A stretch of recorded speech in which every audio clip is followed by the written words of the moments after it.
If you have ever wondered why the Catholic Church allows celebration right before Lent, you are not alone.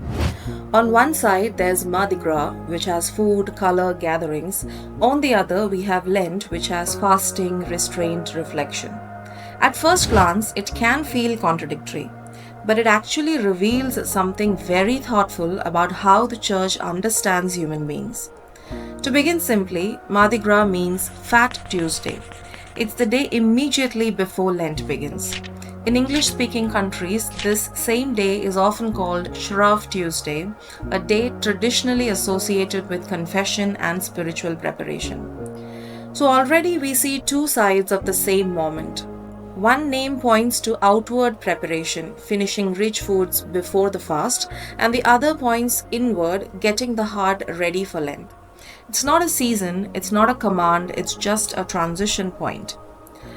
When Mardi Gras first existed, it looked very different from what many people imagine today. In earlier centuries, Lent involved serious fasting.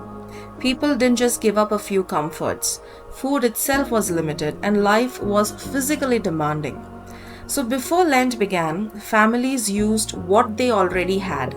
Rich foods like butter, milk, and meat were finished, not as an act of excess, but as an act of preparation. Meals were shared, communities gathered, and then the fast began, clearly and deliberately. This matters because the heart of Mardi Gras or Shrove Tuesday was never indulgence. It was acknowledgement, a recognition that life is good and that sacrifice is something we choose freely, not something forced on us. The Church has always understood something deeply human. When joy is recognized, discipline makes sense. But when sacrifice comes without meaning, it quickly turns into resentment or guilt. Lent was never meant to be about rejecting life or pleasure. It's about learning how to place them in the right order.